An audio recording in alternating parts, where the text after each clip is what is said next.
Exercise 5.2 Question number 1. State the property that is used in each of the following statement.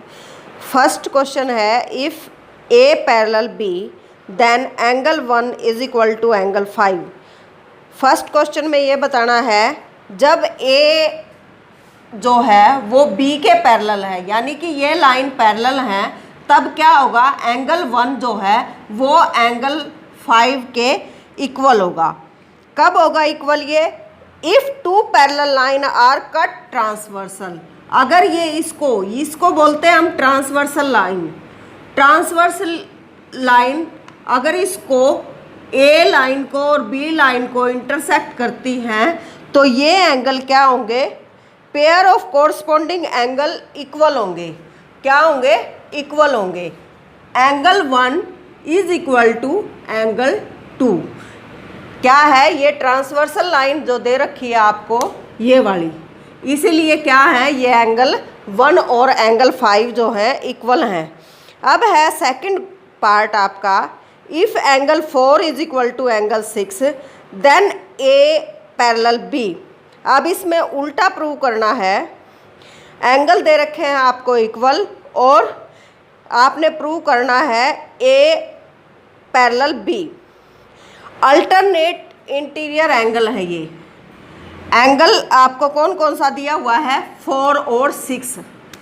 4 और 6 ये इस line के अंदर देखो, ये 4 और 6 अल्टरनेट एंगल हैं जो इस ट्रांसवर्सल लाइन के ऊपर बने हुए हैं और इंटीरियर हैं, यानी अंदर की साइड है, एक्सटीरियर नहीं है। एक्सटीरियर में बाहर वाला एंगल होता है और इंटीरियर में अंदर वाला। 4 और 6 जो हैं इंटीरियर एंगल हैं, तो ये एक लाइन अल्टरनेट एंगल है, इंटीरियर अल्टरनेट एंगल, और ये एक लाइन पर इसको काटते हैं। इसीलिए क्या है, ये जो दोनों लाइन है ए और बी, ये दोनों ही पैरेलल हैं।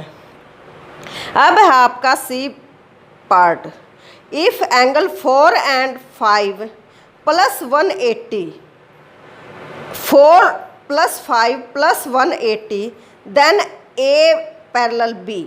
तब ए पैरेलल बी है, ये बताना आपने। क्या दिया हुआ है आपको? 4 और 5 जो है वो प्लस हैं, plus 180। Angle 4 plus angle 5 plus 180 ये दिया हुआ है आपको। देन ए बी पैरेलल, ये को इंटीरियर एंगल हैं। को इंटीरियर एंगल यानी कि ये और ये कोरस्पॉन्डिंग एंगल है, ये को इंटीरियर एंगल है। 4 और 5 जो है को इंटीरियर एंगल। तो ट्रांसवर्सल कट लाइन, जो ट्रांसवर्सल है वो टू लाइन को कट करता है। किन टू लाइन को? ए और बी लाइन को कट करता है। इसीलिए क्या है, ये pair of interior angle on the same side of transversal are supplementary. Supplementary angle हैं, तो लाइन जो है वो क्या होंगी? पैरेलल होंगी। इस तरह से हमने ये क्वेश्चन करने हैं। अब आपका ये सेकंड क्वेश्चन है, आपको फिगर दी हुई है। अब है आपका सेकंड क्वेश्चन, दी एडजॉइनिंग फिगर। आपको ये फिगर दी हुई है, ए लाइन बी लाइन है, इसके ऊपर ये एंगल है आपके। अब आपने ये बताना है फर्स्ट पार्ट में, the pair of corresponding angles. Pair बताने हैं आपने जो कोरस्पॉन्डिंग एंगल के पेयर हैं। जैसे 1 का पेयर जो है कोरस्पॉन्डिंग एंगल जो है वो 5 है, ऐसे ही 2 का जो हमारा 2 है इसका 6 है, 4 का 8 और 3 का 7। ये हमारे कोरस्पॉन्डिंग एंगल है। ये आपका फर्स्ट का आंसर है। अब है second part, the pair of alternate interior angle. Alternate interior angle के पेयर बताने आपने। 3 और 5 अल्टरनेट एंगल हैं और 2 और 8 अल्टरनेट एंगल हैं। क्या है? एंगल 3 एंगल 5 का अल्टरनेट है और एंगल 2 जो है वो एंगल 8 का अल्टरनेट है। ये आपका सेकंड पार्ट है।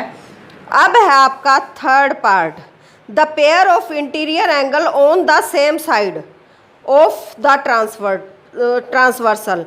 ट्रांसवर्सल की सेम साइड पे जो एंगल है आपके इंटीरियर एंगल वो क्या हैं? जैसे 3 और 8 क्या है आपके? एंगल 3 और एंगल 8। और दूसरा क्या आ गया आपका? एंड एंगल 5 और एंगल 2। एंगल 5 एंगल 2 ये आपके ट्रांसवर्सल एंगल हैं, ट्रांसवर्सल इंटीरियर एंगल। अब है fourth question, the vertically opposite angle. Vertically opposite angle कौन कौन से हैं? देखो,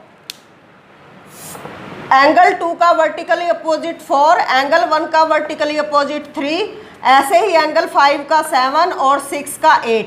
ये सारे एंगल एक दूसरे के वर्टिकली अपोजिट एंगल हैं। इस तरह से आपके सेकंड क्वेश्चन कंप्लीट।